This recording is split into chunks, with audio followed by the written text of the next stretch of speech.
Well, I think the Public Policy Committee has been the most successful because there was some resistance on the part of board members to even engage in public policy.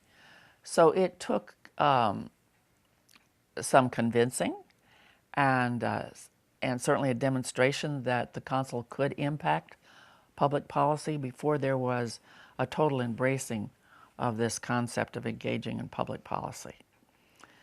So I think if I had to choose one thing that I really made a difference in, it was public policy. And I remember Phil saying to me one time, "What do you think we should work on, Nancy?" And I remember my response to him, and I said, "Phil, it's all about children. If we can make a difference in how children think and how they act and what is available for them, we can solve all of the problems." And so I think in many ways, the council's work has really focused on children, whether it's, early childhood development, daycare, common schools, higher education, people's attitude towards poverty, those veterans, people living with HIV/AIDS. So I think, the crux of it is the work that we've done, which is really very broad-based, but really comes back to helping children and making it better for them. Because if we make it better for them, it'll be better for all of us. Ladies and gentlemen, Nancy McDonald.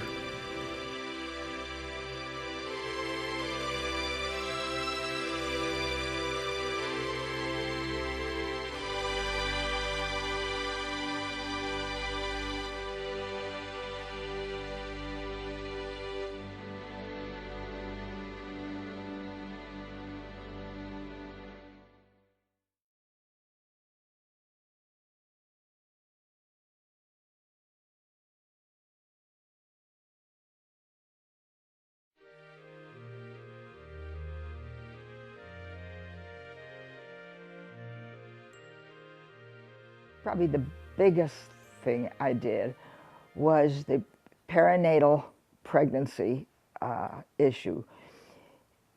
At the time that I started, there were a number of clinics for poor women to get appointments, to get attention during their pregnancy, something that we all expect to have. They didn't even know they should have it. And when I was chairing that committee, I had a separate clinics committee. None of the clinics knew that the other existed. There was no coordination. There was no way that if the clinic was full for 5 weeks, women could not get an appointment for 6 weeks. There were very few evening appointments available, no Saturday appointments or Sunday appointments. And we decided to pull the clinics in on the committee, and they began to know each other and say, well, if you're open from 2 to 6, we could take from 6 to 9. And it grew out of them because of being brought together. And I think that's one of the vital things the Community Service Council does. As it worked out, I suddenly thought, we should have one phone number. And if this clinic is full, suggest this clinic.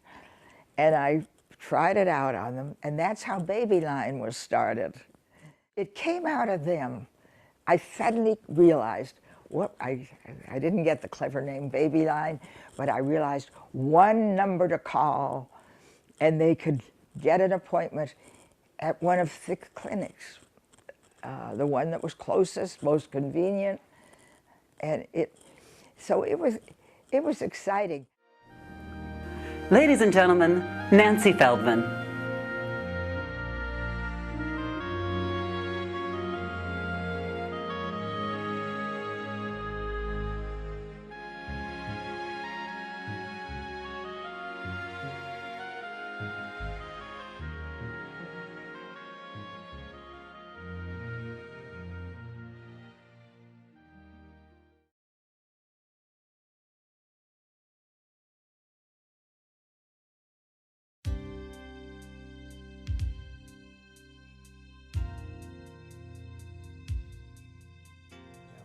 My involvement is through the Metropolitan Human Services Commission, which is an agency that is staffed by the Community Service Council.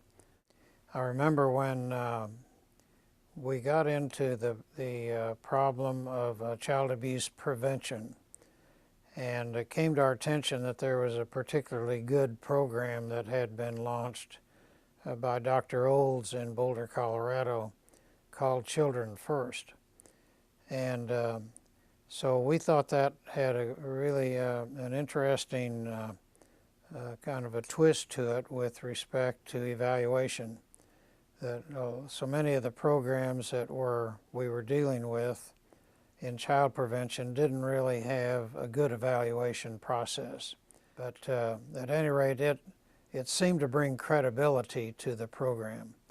So when we approached the state legislature, that aspect of that program was very important to them, because I think everyone had seen these different kinds of programs roll through the state budget, but not have really any assessment or credibility to them after they had some maturity to them.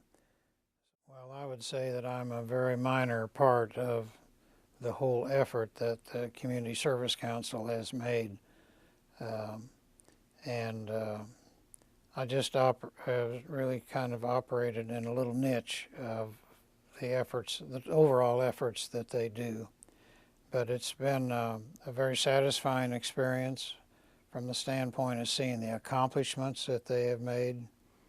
And it's great people that you work with. And I think those are the two things that really have kept me interested in it. Ladies and gentlemen, Robert LaFortune.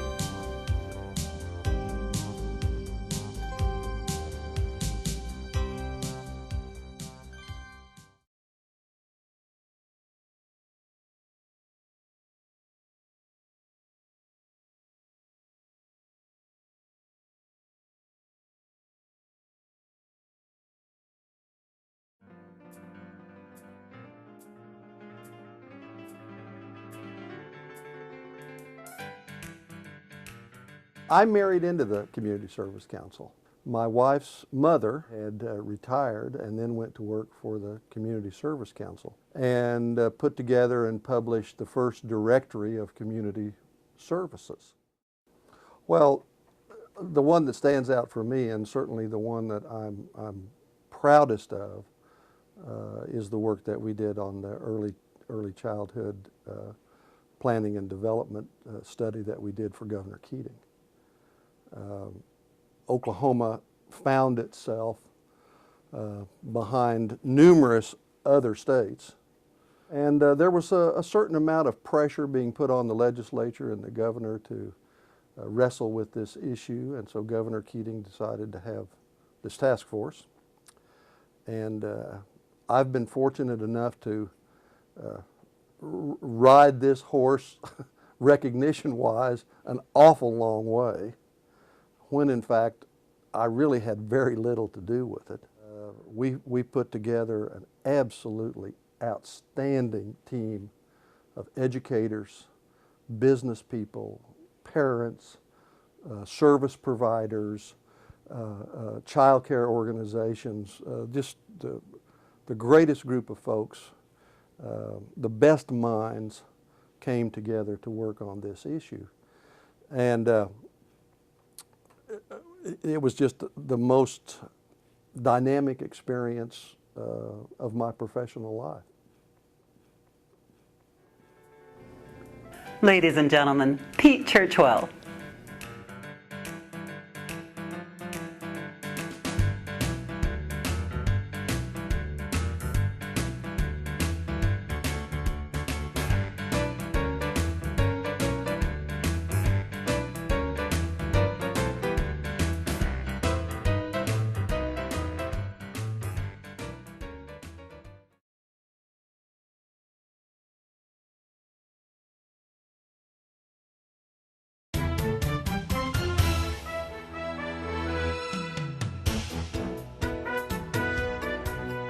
Legislator, we're supposed to be experts on 1,000 different issues, every year, and you can't be. So we actually seek out people who have the knowledge.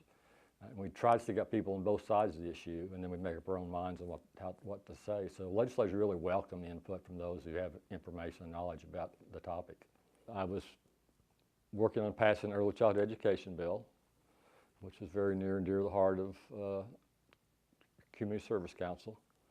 So I started working with folks here to help me get that passed because it wasn't going to be an easy task.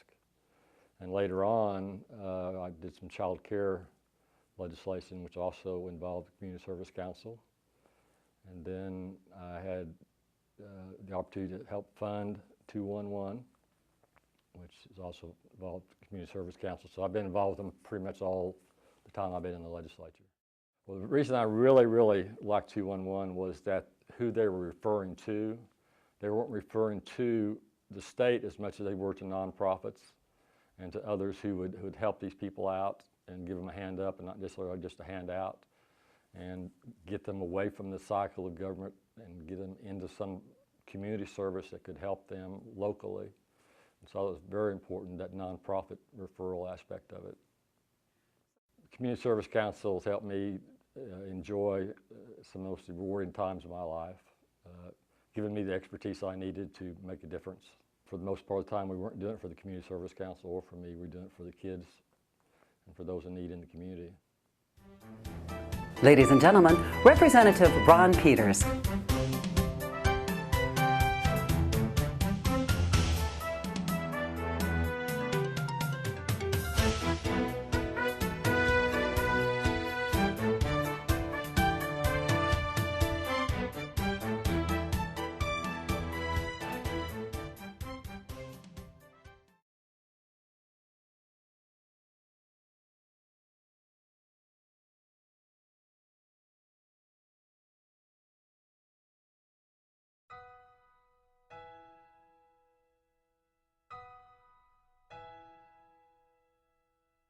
My first involvement at the Community Service Council was with the Child Care Resource Center, the development of the center. That was back in the dark ages before anybody was really very much concerned about child care and quality child care and the importance of those early learning years. I think I brought to the table a real burning desire to work in the community and work with children and families in the community.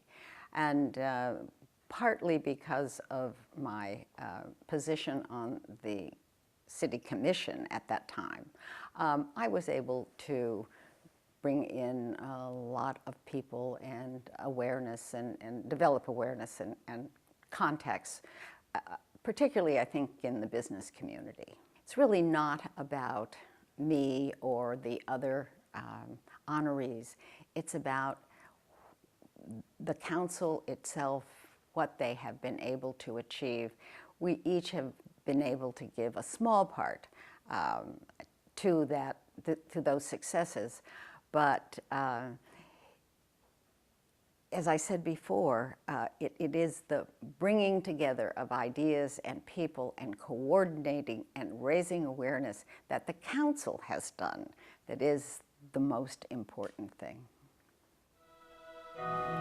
Ladies and gentlemen, Patty Eaton.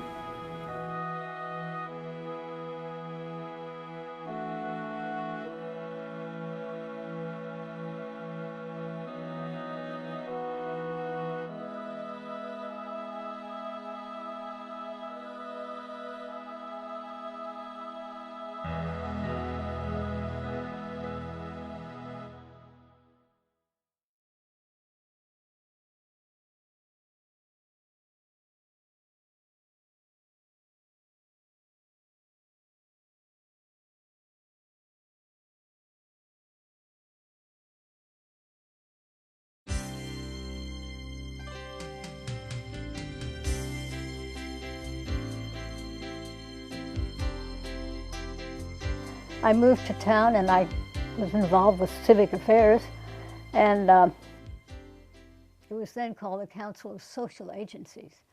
So it seemed very interesting to me, and I guess I was asked to join. I don't know, I think my most engaging work was with the AIDS Coalition, because it was the first time I'd ever stepped into something that had never been done. So it was creative, and there was a tremendous need, and we started in about '87. And there were little groups here and there, like Shanti and Rain and Hope, little individual groups. And they needed to come together. They were sometimes copying each other's work, and there was just tremendous fear in the whole community, among all people. And so this was interesting to bring together these disparate groups and have them coalesce and begin to create something that's still in existence.